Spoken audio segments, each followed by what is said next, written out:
Iya pemirsa TV yang dirahmati Allah, Umi dijadi tadi kami mengharapkan supaya beliau telepon kembali dan mengurangi sedikit volume televisinya. Siapa tahu waktu di teleponnya akan datang ini lebih jelas. Saya tidak bisa menanggapi semuanya tadi, tapi dengan mimik Umi yang sedih menunjukkan Umi salah seorang yang dampak tsunami itu.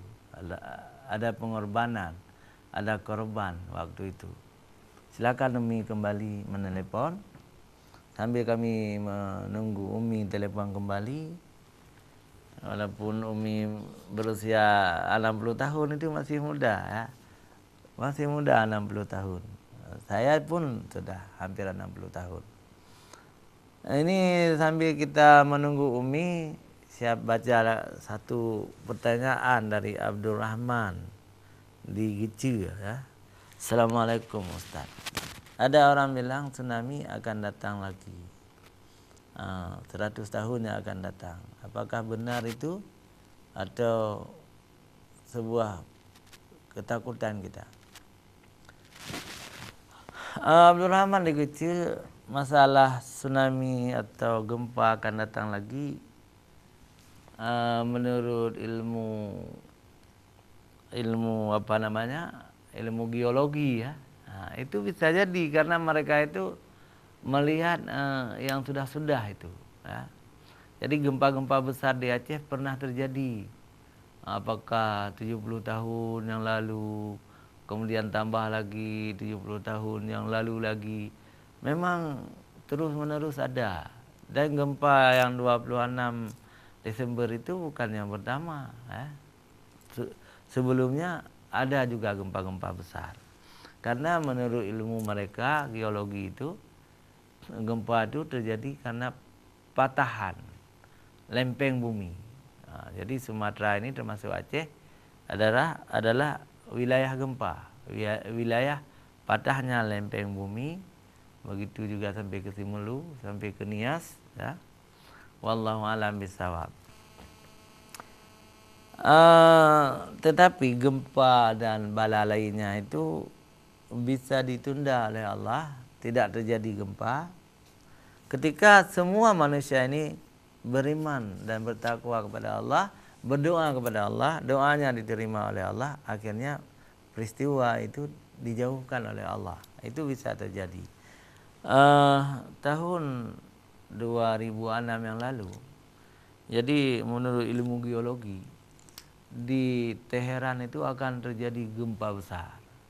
Akan terjadi gempa besar yang diperkirakan akan menghancurkan gedung-gedung dan masjid-masjid, rumah-rumah, akan musnah manusia di kota Teheran. Lalu ulama-ulama Teheran dan seluruh ulama Iran itu diperintahkan oleh Ayatullah Khamenei waktu itu ya, guru spiritual Iran, untuk berdoa kepada Allah supaya Allah menjauhkan bala itu. Ternyata sampai sekarang tidak terjadi gempa, jadi bersalahan, jadi tidak sesuai dengan ramalan ahli geologi. Ini juga bisa terjadi walaupun sudah diramalkan misalnya 100 tahun yang akan datang akan terjadi lagi gempa dan tsunami di Aceh. Tapi kalau manusia Aceh ini beriman dan bertakwa kepada Allah SWT, Allah akan menjauhkan malapetaka tersebut. Demikian Tengku Abdul Rahman Gicu. Mudah-mudahan berguna bagi Tengku Abdul Rahman dan bagi semua pemirsa Aceh TV. Kita baca lagi dari Ibu Nur Hayati di Kota Banda Aceh ini. Assalamualaikum Ustaz. Waalaikumsalam warahmatullahi wabarakatuh. Ustaz, saya melihat ya, selama 14 tahun ini orang Aceh bukan justru lebih taat beragama, tetapi lebih banyak dosa-dosa baru yang mereka kerjakan Ustaz. Salah satu di antaranya sibuknya umat dengan warung kopi. Mereka siang dan malam di warung kopi dan mereka sedikit pergi ke masjid. Mohon tanggapan Ustaz. Wassalam, Ibu Nur Hayati, Banda Aceh. Nah, Kalau memang begitu Ibu Nurhayati, tentu kita sedih ya. Nah, orang menjadikan warung kopi sebagai kiblat mereka sekarang ini, bukan masjid. Seharusnya mereka ke masjid, bukan di warung kopi ya.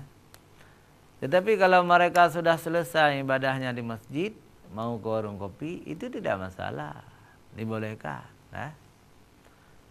Tapi kalau masjid tidak pernah mereka kenal, tidak pernah datang ke masjid, remaja-remaja Aceh tidak pernah salat jamaah di masjid, kadang-kadang salat di warung pun tidak ada ya. Saya lihat walaupun ada warung-warung kopi itu ada musala di pojok-pojok kafe mereka itu, musalanya kotor, baunya luar biasa.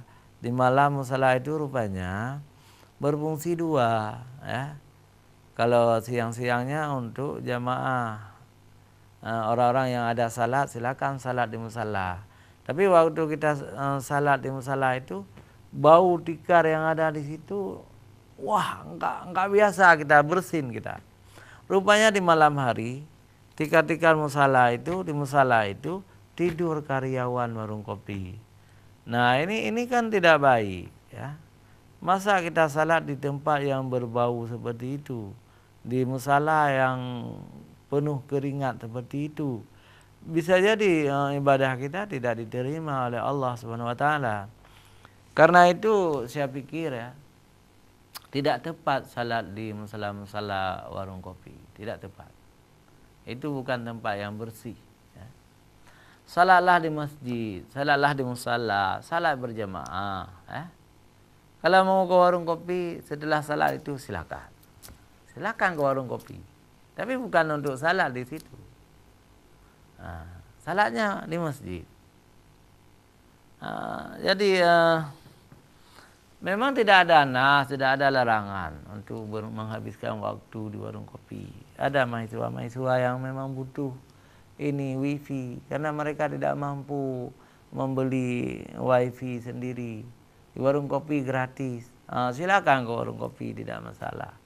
Ada tugasnya, ada tugas dosen. Tapi kita minta kepada dosen-dosen jangan terlalu banyak memberi tugas kepada mahasiswa.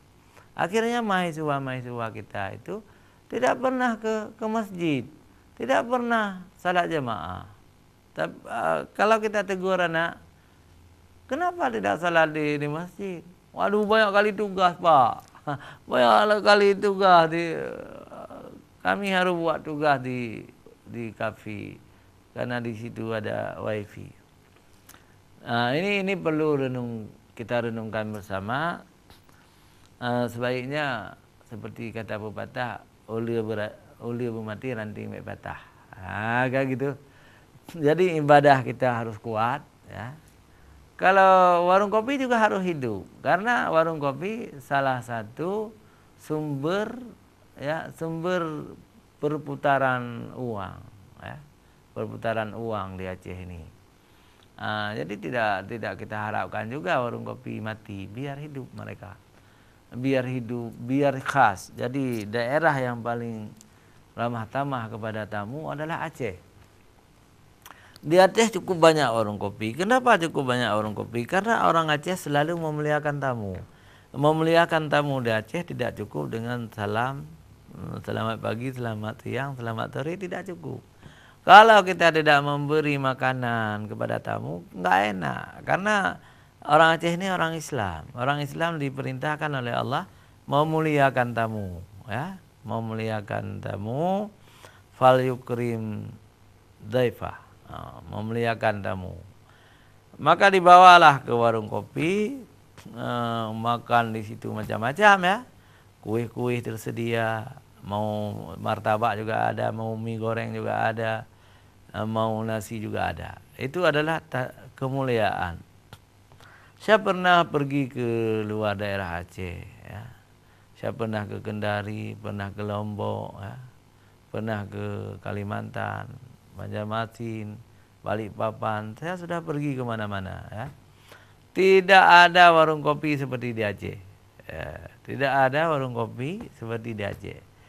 Menunjukkan orang Aceh ini sangat baik memuliakan tamu, terbuka dengan tamu. Datang ke Aceh senang mereka itu. Maka Presiden Jokowi saja pergi ke Aceh itu, beliau makan di warung kambing Aceh, di warung Aceh. Beliau juga pernah makan mie, di Mie Razali itu. Itu menunjukkan orang Aceh ini memuliakan tamu. Maka salah dan keliru, tidak benar kalau ada orang yang berusaha untuk menyebutkan Aceh ini daerah yang tertutup, daerah yang tidak ramah. Itu bohong, tidak benar. Pemirsa Aceh TV yang dirahmati Allah, 2 SMS sudah saya jawab. Kalau di SMS kembali di nomor yang tertera di layar kaca, insyaallah kita jawab juga. Tapi waktu juga hampir meninggalkan kita. Pemirsa Aceh TV yang dirahmati Allah SWT, kita mengambil kesimpulan apa yang diberikan oleh Allah SWT terhadap kita, apakah diberi rahmat atau diberi teguran semacam musibah, itu semua ada hikmahnya. Kalau diuji dengan kekayaan, sangat mudah rezeki, kurang sakit, kita kaya raya, kita punya mobil yang mahal, kita punya toko, kita punya rumah yang mahal, itu juga harus hati-hati. Istidrak dari Allah SWT. Nanti kalau rahmat itu semakin banyak orang yang lupa kepada yang memberi rahmat, lupa kepada Allah, memperturutkan hawa nafsu, memperturutkan keinginan-keinginan syahwat. Karena banyak sekali kemudahan-kemudahan yang diberikan oleh Allah SWT. Hati-hati dengan harta dunia ini. Dunia ini penipu, tipu daya, mata'ul ghurur, tipu daya dia. Diberi oleh Allah. Maka orang-orang kafir itu diberi rahmat paling banyak, diberi harta benda, kesehatan, mereka itu akhirnya mereka itu lupa kepada Allah Subhanahu wa taala. Sedangkan orang-orang beriman kadang-kadang diberi sedikit kekurangan harta, kekurangan ini, kekurangan itu, diberi musibah. Ketika mereka sakit, ketika mereka kena musibah, mereka sangat banyak mengingat Allah. Subhanallah, alhamdulillah, wa la ilaha illallah, wallahu akbar, la haula wa la quwata illa billahil aliyil azim. Mereka berzikir kepada Allah, mereka berdoa kepada Allah, mengingat Allah. Jadi semua itu akan ditulis oleh para malaikat sebagai pahala yang sangat besar kepada mereka itu. Wa basyiris sabirin.